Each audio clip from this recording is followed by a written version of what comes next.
সালাতের অর্থ হচ্ছে নিকটবর্তী হওয়া, মুখ ঘুরানো, মুতাওয়াজ্জা হওয়া। ওই যে হযরত ইব্রাহিম আলাইহিস সালাম বলেছিলেন, ইন্নী ওয়াজ্জাহতু ওয়াজহিয়া লিল্লাযী ফাতারাস সামাওয়াতি ওয়াল আরদ। জানেন আপনারা?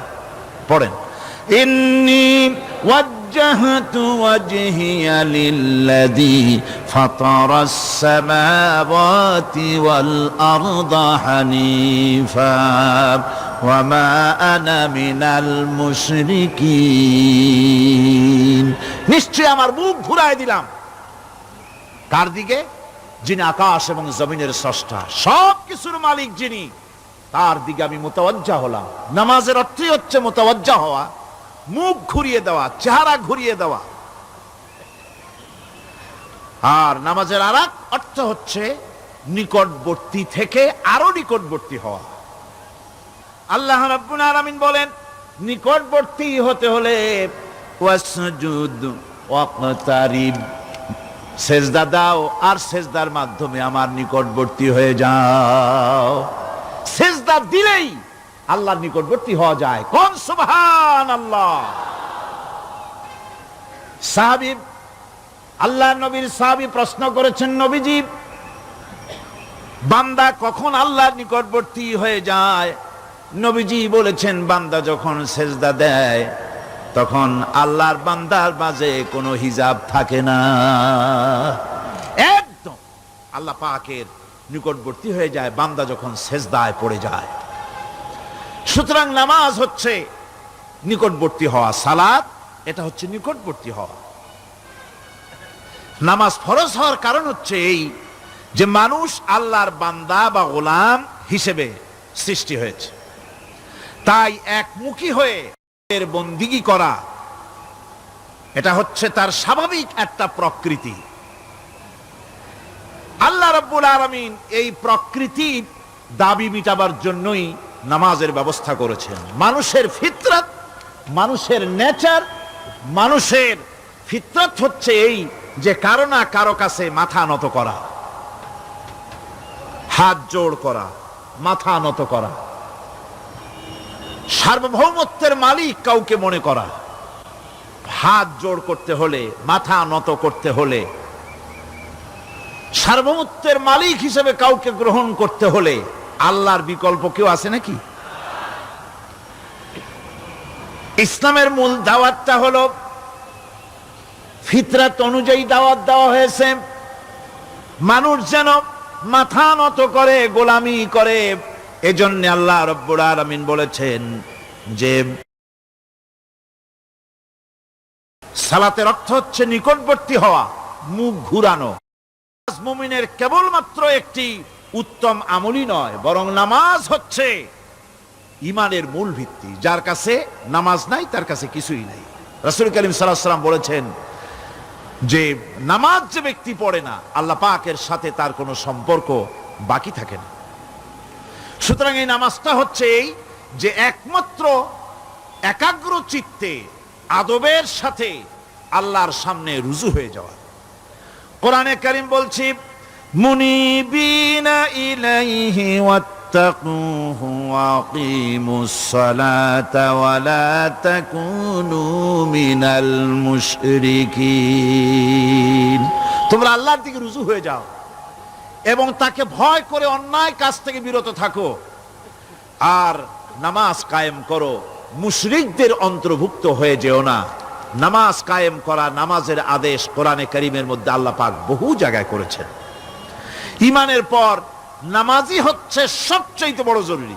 একজন মানুষ ঈমান আনলো, যেমন কালকে একজন ঈমান এনেছে, ঈমান আনার সাথে সাথে তার প্রথম কাজ কি বলুন? বলেন, প্রথম কাজ কি? ফজরের নামাজের আগে একজন ইসলাম কবুল করলেন, তার প্রথম দায়িত্ব নামাজকে আদায় করে দেওয়া, ফজরের নামাজ পড়া। জোহরের আগেই কেউ ঈমান আনলো, তার প্রথম দায়িত্ব জোহরের নামাজ আদায় করা। আসরের নামাজের আগে ঈমান এনেছে, তার প্রথম দায়িত্ব হলো আসরের নামাজ আদায় করা। তার মানে হলো ঈমান আনার পর একজন ঈমানদারের প্রথম দায়িত্ব হচ্ছে নামাজ। গুরুত্বপূর্ণ বিষয়। খুব ভালো করে শুনতে হবে, ইয়াদ রাখতে হবে প্রত্যেকটি মুসলমানের। এই নামাজ কি জিনিস, কেমনে আদায় করতে হবে, আদায় না করলে কি হবে, গুরুত্বপূর্ণ এই কথাগুলি প্রত্যেকের স্মরণ রাখতে হবে। কিয়ামতের দিন মানুষ যে জাহান্নামে যাবে, জাহান্নামের জন্য, জাহান্নামে যে সব কারণে যাবে তার মধ্যে বড় কারণ কালকে বলেছিলাম, দেখি মনে আছে নাকি, বড় কারণ কয়টা? কয়টা?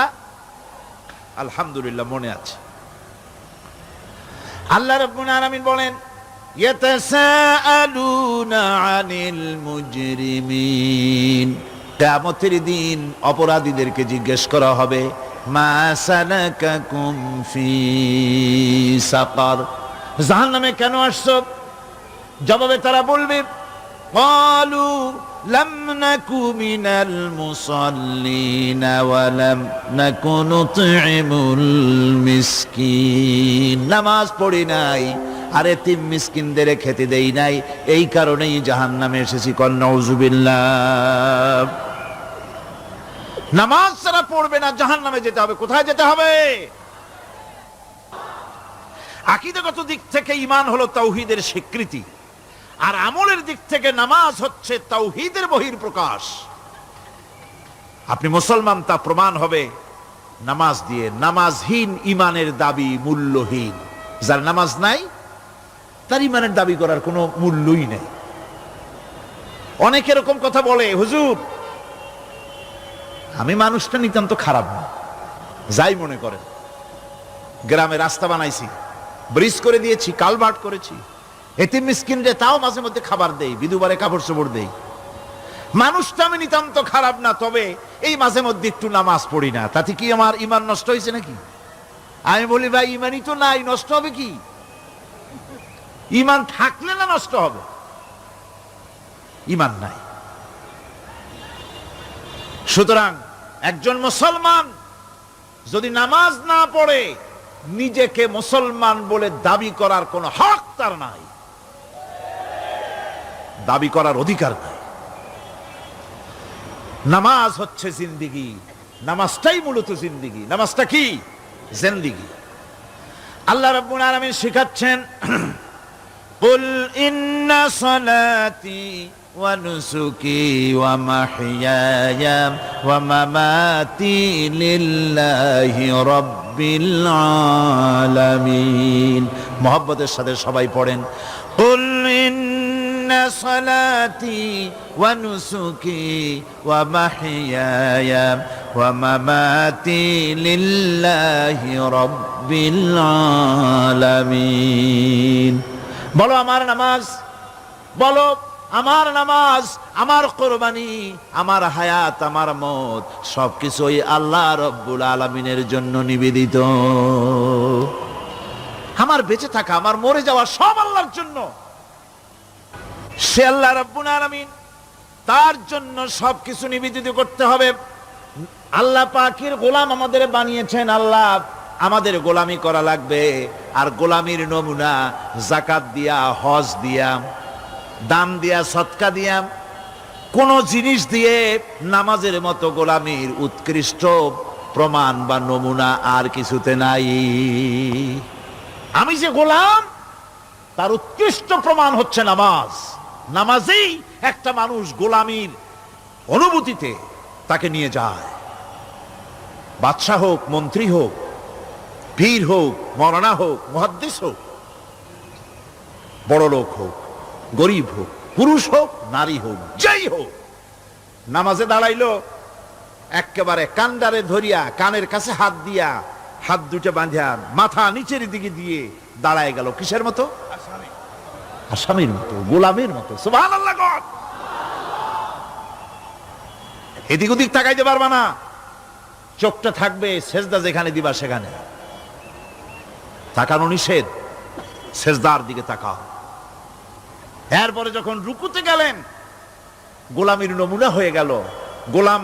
গোলামের এরকম মাথা নিচু করে থাকতে হয় প্রভুর সামনে।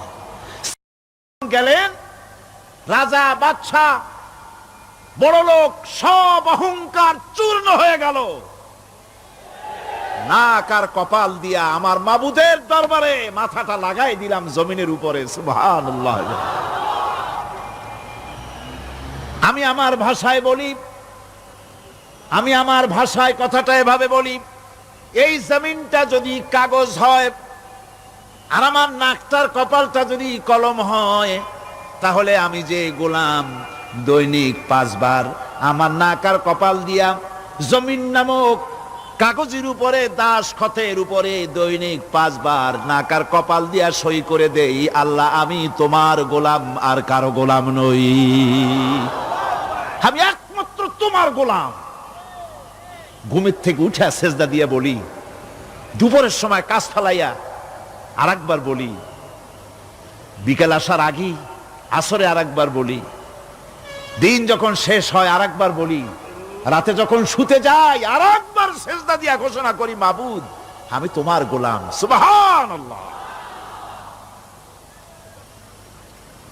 নামাজ হচ্ছে ইসলামের গণ্ডির মধ্যে প্রবেশের প্রমাণ।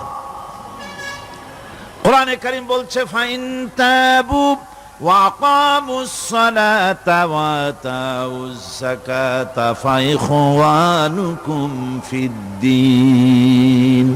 সূরা তওবা এসেছে, তারা যদি তওবা করে আর নামাজ কায়েম করে, যাকাত যদি আদায় করে, তাহলে এখন তোমাদের সে দ্বীনি ভাই, এখন ভাই হয়ে গেল। একটু আগে ছিল কাফের মুশরিক, এখন তোমার দ্বীনি ভাই। দ্বীনের গণ্ডির মধ্যে প্রবেশ করা, কলেমা পড়ার সাথে সাথেই নামাজ। নামাজ হচ্ছে দ্বীনের প্রধান গেট, দ্বীনের প্রধান তোরণ। দ্বীনের মধ্যে প্রবেশ করার জন্য এই গেট দিয়ে প্রবেশ করতে হবে। সুতরাং এই নামাজের এতই গুরুত্ব দেওয়া হয়েছে। ইসলাম যদি ক্ষমতায় আসে, আল্লাহ যেন এনে দেন, জোরে কোন আমিন। ইসলাম যদি ক্ষমতায় এসে যায়, রব্বুল আলামিন তাফসিরে মাহফিল কোরআন সামনে নিয়ে আশা করে তোমার দরবারে দোয়া করি, এই বিশাল জনসমুদ্রের দোয়া কবুল করো মাবুদ গো, এই বাংলাদেশকে ইসলামের দেশ বানাইয়া দাও।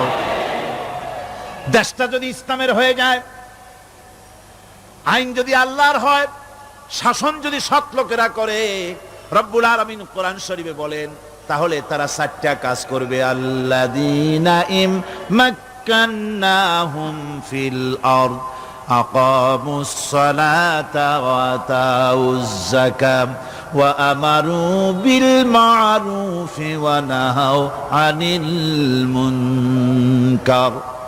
মুমিনেরা ক্ষমতায় এসে প্রথম যে কাজটা করবে, প্রথমে ক্ষমতা এসেই নামাজ বাধ্যতামূলক করবে। প্রথম কি? ওয়াজ নসিহতে অনুরোধ করা হবে না, বাবাজিরা আল্লাহর রাস্তায় নামাজটা পড়েন না। রেডিও এবং টেলিভিশনের মাধ্যমে রাষ্ট্রপ্রধান অর্ডার করে দিবেন, যারা আকেল বালিগ সকলের জন্য নামাজ বাধ্যতামূলক, নামাজ পড়তেই হবে, এটা অর্ডার। বেলা যখন 1টা বেজে যাবে, বেলা যখন 1টা বাজবে, সমস্ত মসজিদে আজান শুরু হয়ে যাবে। আজানের সাথে সাথে অফিস, আদালত, কল কারখানা, ক্ষেত খামার, শিক্ষাঙ্গন সব ডেডলক হয়ে যাবে। আধা ঘন্টার জন্য বন্ধ হয়ে যাবে। যারা মুসলমান অফিসে, কলেজে, ইউনিভার্সিটিতে, সর্বত্র তারা নামাজের জন্য প্রস্তুতি নেবেন। আধা ঘন্টার ভিতরে নামাজ আর খানা সেরে আবার কলেজ চলবে, বিশ্ববিদ্যালয় চলবে, কল চলবে, কারখানা চলবে, ক্যান্টনমেন্ট চলবে, সেক্রেটারিয়েট চলবে, সব আপন গতিতে চলতে থাকবে। আল্লাহর রহমত, বরকত আকাশ ফেরে নাজিল হয়ে যাবে। আর এই অর্ডার যে দেওয়া হবে, নামাজ পড়বেন সেখানে। থানায় যখন আজান হবে, থানায় আজান হয়ে গেছে, থানার স্টাফ, পুলিশ যারা আছে, জামাতে খাড়া হয়ে যাবে, ইমামতি করবেন ওসি সাহেব। এসপির অফিসে এসপি সাহেব ইমামতি করবেন, ডিসি সাহেব তার অফিসে ইমামতি করবেন, মন্ত্রী সেক্রেটারিয়েট ইমামতি করবেন, প্রেসিডেন্ট বঙ্গভবন ইমামতি করবেন, বিশ্ববিদ্যালয়ের ভাইস চ্যান্সেলরের ইমামতিতে সে জায়গার মুসলমান ছাত্র ছাত্রী, শিক্ষক শিক্ষয়িত্রী এক জামাতে নামাজ আদায় করবে। এই যদি হয় চিত্র দেশের, অপরাধ থাকবে?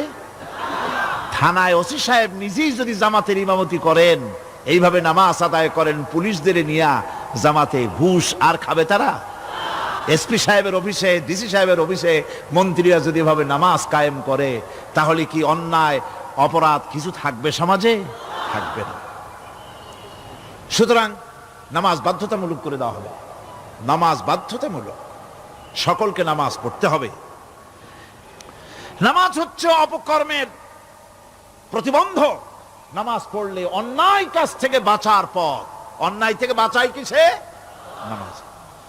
আল্লাহ রাব্বুল আলামিন বলেন, উতলু মা উহিয়া ইলাইকা মিনাল কিতাবি ওয়া কিমিস সালাম ইন্নাস সালাতা তানহা আনিল ফাহশাই ওয়াল মুনকার।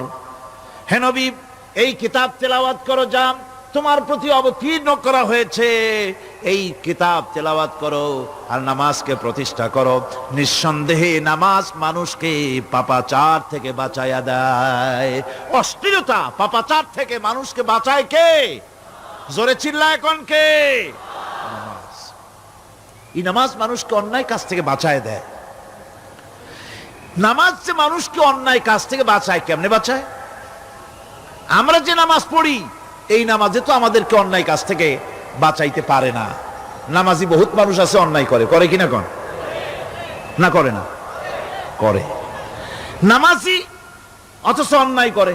আর আল্লাহ বলছেন নামাজিকে, নামাজ তাকে অশ্লীলতা থেকে ফিরায়। তাহলে কথা কারটা ঠিক? আল্লাহরটা। জোরে বলেন, কারটা ঠিক? অবশ্যই আমার আল্লাহর কথা হক। আমি ভুল করতেছি, আমি যেন কোথাও ভুল করতেছি, সামথিং ইজ রং, কোথাও যেন আমরা ভুল করে বসতেছি, সেই ভুলটা কি আমরা আবিষ্কার করতে চেষ্টা করবো ইনশাআল্লাহ। প্রথম যে কথাটা সেটা হচ্ছে এই যে আমরা যা নামাজে পড়ি আমরা তা বুঝি না। কথা ঠিক কিনা? আমি যদি এখন প্রশ্ন করি সামি আল্লাহু লিমান হামিদা অর্থ কি, কন? ফার্স্ট ডিভিশনে কয়েকটা লেটার নিয়ে ফেল করবেন এরকম লোক আছেন না নাই? সুবহান রাব্বিয়াল আলা অর্থ কি জানি না। সুবহান রাব্বিয়াল আযীমের অর্থ কি জানি না। দোয়া কুনুত অর্থ কি জানি না। তাশাহুদ অর্থ কি জানি না। সূরা ফাতিহার অর্থ কি জানি না। এমন কি উযুর মধ্যে কয়টা ফরজ তাও অনেকের জানা নাই। কথা কি বেশি বললাম না ঠিক বলছি? একজনে জিজ্ঞেস করলো, মিয়া উযুতে কয় ফরজ? কয় হুজুর কি মনে করেন, এটা বুঝি জানি না, এটা তো সাধারণ ব্যাপার, বলেন না কয় ফরজ? কয় উযুতে তো 17 ফরজ। কি কি? কয় হাত ধোয়া, পাও ধোয়া, মুখ ধোয়া, নাক ধোয়া, চোখ ধোয়া, জিহ্বা ধোয়া, মাথা ধোয়া। বলতে বলতে গুনে দেখা গেল প্রায় 19টার মতো বলছে। বলা হলো, মিয়া বললেন আপনি উযুতে ফরজ 17টা, কইলেন আপনি 19টা। কয় হুজুর জানি আরো, বলি না আপনাদের ভয়তে। উযু জানে না, নামাজ জানে না, তাকে এই নামাজ কেমনে ফিরাবে অন্যায় কাজ থেকে? কথা বুঝতে পেরেছেন? নামাজে আল্লাহু আকবার বললাম, এরপরে সানা পড়লাম, তারপরে সূরা ফাতিহা পড়লাম। সূরা ফাতিহার ভিতরে যে সমস্ত কথাগুলি বললাম সেই কথাগুলি বুঝি না, কি বলেছি তাও জানি না। এরপরে সুবহান রাব্বিয়াল আলা বলেছি, সুবহান রাব্বিয়াল আযীম বলেছি, সামি আল্লাহু লিমান হামিদা বলেছি, অর্থ কি জানি না। আল্লাহ তা শুনতে পান, যে ব্যক্তি আল্লাহর প্রশংসা করেন তিনি তা শুনতে পান। নামাজের মধ্যে আইডিয়া দেওয়া হচ্ছে, তুমি যে আল্লাহর জন্য নামাজ পড়তেছো, প্রশংসা করতেছো, এটা এমন নয় যে আল্লাহ পাক দেখছেন না বা শুনতেছেন না। তুমি যা বলতেছো, প্রশংসা করতেছো, আল্লাহ পাক তা শুনতে পাচ্ছেন। সামি আল্লাহু লিমান হামিদা। সুবহান রাব্বিয়াল আলা, আমি মহান সর্বশ্রেষ্ঠ আল্লাহ রাব্বুল আলামিনের পবিত্রতা ঘোষণা করছি, আমি তার প্রশংসা করছি। সূরা ফাতিহার কি আমরা বলি আপনারা ব্যাখ্যা দেখে বুঝে নিয়েন, সেগুলি আমি এখানে বলে বাকি কথা সব শেষ করতে পারবো না। নামাজে কি পড়েন সেটা যদি জানতেন, অবশ্যই আল্লাহ রাব্বুল আলামিনের কথা কার্যকরী হয়ে যেত। ইন্নাস সালাতা তানহা আনিল ফাহশাই ওয়াল মুনকার। নামাজ মানুষকে পাপের কাজ, অশ্লীলতা থেকে ফিরাতে পারে। আল্লাহ ইন্না বসায়ছেন, নিশ্চয়ই, বেশক, অবশ্যই নামাজ পাপ থেকে ফিরাবে। কিন্তু কেমনে ফিরাবে নামাজ তো বুঝি না। নামাজ তো বুঝি না, খালি সেজদা দেয় জনমের মতো। আর সেজদা কি? নামাজে যদি দেখে ইমাম দেরি করতেছে, আত্তাহিয়াত পড়তে দেরি হয়ে যাচ্ছে, পিছন থেকে সিগন্যাল মারে, ঠিক কিনা? বেয়াদব, বেয়াদব। তোমার নামাজ, তোমার আত্তাহিয়াত আগে শেষ হয়েছে, তাতে কি হয়েছে? চুপ করে বসে থাকো। ইমামকে কাশি দিয়া সতর্ক করার অধিকার তোমার নাই। যদি ইমামকে সতর্ক করার জন্য কাশি দিয়ে থাকো, তোমার নামাজ ফাসেদ হয়ে যাবে। এটা ফাজলামি করার জায়গা না, এটা নামাজ। এর নাম কি? ধীরে সুস্থে নামাজ পড়তে হবে। অনেকে মসজিদটারে মনে করে জেলখানা, ঢুকতে যত দেরি, বেরোতে পারলে যেন বাসে যান ছটফট করে। সিনেমার মধ্যে গিয়ে ঘন্টার পর ঘন্টা বসে থাকে, খারাপ লাগে না? মসজিদে কেরাত যদি একটু লম্বা পড়ে, পিছনে বসে খালি কি যে করে, মনে মনে বলতে থাকে যে ইমাম এমন কাঁচা ছাড়া ছাড়ি না। আর গান যখন শোনে, শুনতেই থাকে, কত মজা, ঘুম আসে না। নাউযুবিল্লাহ। সুতরাং নামাজে কি পড়েন সেটা আপনাকে বুঝতে হবে।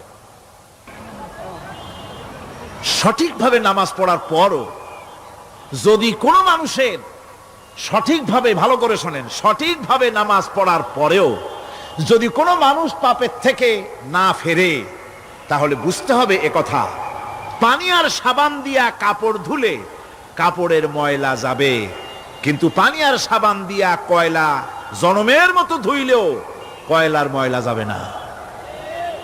কথা বুঝে আসছে? এর থেকে আর উত্তম দৃষ্টান্ত আমার কাছে নাই। নামাজ পড়ার পরেও যদি চরিত্র ভালো না হয়, বুঝতে হবে নামাজ হচ্ছে না, কাঙ্ক্ষিত মানের নামাজ আদায় হচ্ছে না। আল্লাহর নবী বলেছেন, যার নামাজ পাপ কাজ হতে ফিরাতে পারলো না, তার নামাজ নামাজি নয়। আবার শুনুন, রাসূল বলছেন, যার নামাজ তাকে পাপের কাছ থেকে ফিরাতে পারলো না, তার নামাজ নামাজ নয়।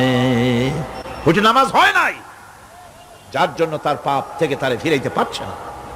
আর কিয়ামতের দিন বেনামাজিরা সবচাইতে বেশি অপমানিত হবে। সবচাইতে বেশি অপমানিত হবে কারা? বেনামাজিরা। কিভাবে? ইয়াউমা ইউকশাফু আন সাকিন ওয়া ইউদআউনা ইলাস সুজুদি ফালা ইস্তাতিউন। সেদিন কঠিন সময়, আল্লাহ রাব্বুল আলামিন লোকদেরকে সিজদা করার জন্য বলবেন, কিন্তু যারা বেনামাজি ছিল দুনিয়ায়, তারা সিজদা দিতে পারবে না। বলেন নাউযুবিল্লাহ। অবস্থাটা কি হবে? খাশিআতান আবসারুহুম তারহাকুহুম যিল্লাহ। তাদের দৃষ্টি নিচু হবে, লাঞ্ছনা এবং অপমান তাদের উপরে চেপে বসবে, সিজদা দিতে পারবে না। আল্লাহ আমাদেরকে ক্ষমা করুন। কিয়ামতের দিন হযরত আদম আলাইহিস সালাম থেকে শুরু করে পৃথিবীর সমস্ত মানুষের সামনে আল্লাহ রাব্বুল আলামিন সিজদা করার জন্য অর্ডার করবেন। যারা নাকি বেনামাজি, ওরা আল্লাহর দরবারে সেদিন সিজদা দিতে পারবে না, লাঞ্ছিত, অপমানিত হবে। যারা কন নাউযুবিল্লাহ।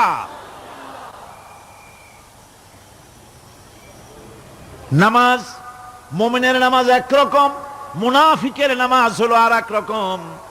মুনাফিকরাও নামাজ পড়ে, পড়ে কিনা কন? মুনাফিকেরাও নামাজ পড়ে। মুনাফিকেরা যখন নামাজ পড়তে যায়, আল্লাহ রাব্বুল আলামিন বলতেছেন, ওয়া ইযা কামু ইলাস সালাতি কামু কুসালা। মুনাফিকেরা যখন নামাজ পড়তে দাঁড়ায়, নামাজে আসে ঠিক তারা, কিন্তু নামাজের জন্য দাঁড়ায় খুব শৈথিল্য ভারে, শৈথিল্য ভাবে দাঁড়ায়, কাহিলি, সুস্তি, এ জায়গা চুলকায়, পায়জামা ধরে টান দেয়, টুপিটা ঘুরে আয়, এদিক ওদিক তাকায়। মুনাফিকের নামাজ দেখলেই ঠিক পাওয়া যায় যে বেটা মুনাফিক। এইভাবে সে দাঁড়ায়। তার নামাজটা কি জন্য? ইউরাউনান নাসা ওয়া লা ইয়াযকুরুনাল্লাহা ইল্লা কালিলা। তাদের নামাজ হচ্ছে মানুষকে দেখাবার নামাজ। নাউযুবিল্লাহ। এখন দেখবেন এই মৌসুম আসছে, নামাজের মৌসুম, বেনামাজিদের নামাজের মৌসুম। জনসভা হচ্ছে, নির্বাচন আসতেছে, নামাজে রক্ত হয়ে গেছে, তাড়াতাড়ি আজান হয়ে গেল, টুপি না থাকলে রুমাল একটা মাথায় দিল, উজু আছে কি না আছে, আল্লাহু আকবার, যা আছে কপালে হয়ে যাক। মানুষকে দেখাবার জন্য এরা নামাজ পড়ে। এরা আল্লাহর শরণার্থে নামাজ খুব কম লোকই করে। এরা হচ্ছে মুনাফিক। দুনিয়া এবং আখিরাতে কল্যাণের জন্য একমাত্র মাধ্যম হচ্ছে নামাজ। দুনিয়াও যদি কল্যাণ চাই, আখিরাতেও যদি কল্যাণ চাই, তাহলে এর জন্য কি করতে হবে? কি করতে হবে? আমার কথা নয়, আল্লাহ রাব্বুল আলামিনের কথা শুনুন। রব্বুল আলামিন বলেন, ক্বাদ আফলাহাল মুমিনুন আল্লাযীনা হুম ফি সালাতিহিম খাশিউন ওয়াল্লাযীনা হুম লিয-যাকাতি ফাঈলুন ওয়াল্লাযীনা হুম লিফুরুজিহিম হাফিজুন। নিশ্চিতভাবে সেই সব মুমিন কল্যাণ লাভ করবে, নিশ্চিতভাবে। তারা হচ্ছে ওই সব লোক যারা নিজেদের নামাজ ভীতি মিশ্রিত বিনয় ভাবে, ভীতি মিশ্রিত অবস্থায় বিনয়ের সাথে যারা নামাজ আদায় করে, যারা বেহুদা কাজ থেকে বিরত থাকে, যারা যাকাতের পন্থায় কর্মতৎপর হয়, আর যারা নিজের লজ্জাস্থানকে হেফাজত করে। এরপরে আল্লাহ পাক বলেন, ওয়াল্লাযীনা হুম লিআমানাতিহিম ওয়া আহদিহিম রাউন ওয়াল্লাযীনা আলা সালাওয়াতিহিম ইউহাফিজুন ওয়াল্লাযীনা আলা সালাতিহিম হাফিজুন। আর যারা তাদের আমানতকে পূর্ণ করে, আমানত এবং তাদের ওয়াদা চুক্তি পূর্ণ করে, এবং যারা নিজেদের নামাজ সমূহকে পূর্ণভাবে হক আদায় করে নামাজ পড়ে, নামাজের যারা হেফাজত করে, এরা কারা? এরা হচ্ছে উলাইকা হুমুল ওয়ারিসুন আল্লাযীনা ইয়ারিসুনাল ফিরদাউসা হুম ফিহা খালিদুন। এরা হচ্ছে সেই সব লোক, এরা উত্তরাধিকার হচ্ছে জান্নাতের উত্তরাধিকার, জান্নাতুল ফিরদাউসে আল্লাহ রাব্বুল আলামিন এই গুণ বিশিষ্ট লোকদের জন্য জায়গা করে দিবেন। জোরে কোন সুবহানাল্লাহ। নামাজকে পড়তে বলা হয়নি, কোরআন শরীফে বলা হয়েছে নামাজ কায়েম করো। কি বলা হয়েছে কোন তো দেখি? নামাজ কায়েম করো, নামাজ পড়ো। এই কথা কিন্তু কোরআন শরীফে কোনো জায়গায় আছে নাকি? এখন কায়েম করা কারে বলে? একটা গুরুত্বপূর্ণ আরেকটি বিষয়। নামাজ কায়েম করতে বলা হয়েছে। কায়েম কি? কায়েমটা হচ্ছে দৃষ্টান্ত স্বরূপ বলা যায় যে জিনিসটা সমাজে প্রতিষ্ঠিত আছে ওইটারে বলে কায়েম হওয়া, আর যেটা প্রতিষ্ঠিত নাই ওটা কায়েম নাই।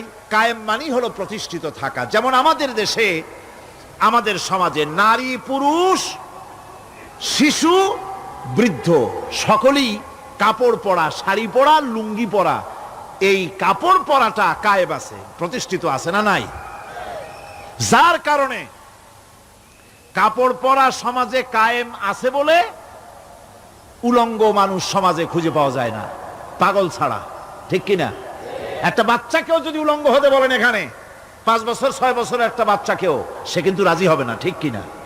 যেহেতু কাপড় পরা সমাজে প্রতিষ্ঠিত আছে, সেহেতু উলঙ্গ মানুষ পাওয়া যায় না, কাপড় পরাটাই এখানে প্রতিষ্ঠিত। সুতরাং এখন অবস্থাটা এই হয়েছে, কাপড় পরা প্রতিষ্ঠিত আছে বলে কোন উলঙ্গ মানুষ এসে যদি এই মঞ্চে দাঁড়ায় আর বলে আমাকে একটু বক্তৃতা করতে দেন, আপনারা কি করবেন? মঞ্চে তো উঠতেই দিবেন না। উলঙ্গ মানুষ যদি কোনো চাকরি নিতে যায় ইন্টারভিউতে, তাকে লাইনে দাঁড়াইতে দেবে? দেবে না। এমনকি উলঙ্গ হয়ে যদি বাড়িতে প্রবেশ করে, তার বউ দূর দূর করে তাড়ায় দেবে। ঠিক কিনা? যেহেতু সমাজের ভিতরে কাপড় প্রতিষ্ঠিত আছে, সেই জন্য এই উলঙ্গ মানুষ পাওয়া যায় না। অনুরূপ ভাবে নামাজ যদি প্রতিষ্ঠিত হতো সমাজের ভিতরে, তাহলে বেনামাজি খুঁজে পাওয়া যেত না। চাকরি করতে গেলে সেখানে নামাজ মানদণ্ড হয়ে যেত, নামাজ পড়ে কিনা তা দেখে নেওয়া হতো। বেনামাজি লোক পাওয়াই যেত না যদি প্রতিষ্ঠিত থাকতো। প্রথম প্রশ্নই হতো তুমি নামাজ পড়ো কিনা। ইলেকশনে যদি একজন উলঙ্গ মানুষ এসে দাঁড়ায়, ভাইরা এবার আমার বোতল মার্কা বাক্স, উলঙ্গ মানুষ এসে ভোটে দাঁড়াইছে, আপনারা ভোট দিবেন? দিবেন। ওইটা কাপড় প্রতিষ্ঠিত আছে বলে, লুঙ্গি প্রতিষ্ঠিত সমাজে আছে বলে উলঙ্গ মানুষকে আপনি ভোট দিবেন না। নামাজ যদি প্রতিষ্ঠিত থাকতো সমাজে, বেনামাজি মানুষ যদি এসে মঞ্চে দাঁড়ায়া যতই বলতো আমি ক্ষমতায় গেলে এই করব সেই করব, নামাজ প্রতিষ্ঠিত থাকলে পরে এই বেনামাজিরে কেউ ভোট দিত না। নামাজ যদি প্রতিষ্ঠিত থাকতো তাহলে অফিসের অফিসার তো দূরের কথা, বেনামাজি অফিসের ঝাড়ুদারের চাকরিও তার কিসমতে জুটতো না যদি নামাজ প্রতিষ্ঠিত থাকতো। এর নাম হলো নামাজ কায়েম হওয়া। নামাজ কায়েম থাকলে এই অবস্থার সৃষ্টি হতো। এই জন্য আল্লাহ পাক বলেছেন নামাজকে কায়েম করতে হবে। নামাজ হবে সব ভালো কাজের মানদণ্ড। সমস্ত ভালো কাজের মানদণ্ড কি? নামাজ। নামাজ আমাদেরকে বড় রকমের শিক্ষা দেয়। কি শিক্ষা দেয়? নামাজ আমাদের শিখায় ঐক্য আর ভ্রাতৃত্ব। ভ্রাতৃত্বের আর ঐক্যের শিক্ষা দেয়। এক নেতার আনুগত্য করা শিখায়। জামাত যত বড় হোক, ইমাম হবে কয়জন? একজন ইমাম হবে। আর এই ইমাম মানে কি? নেতা। ইমাম মানে কি? নেতা নির্বাচন শিখায় নামাজে। নেতা নির্বাচন কে শিখায়?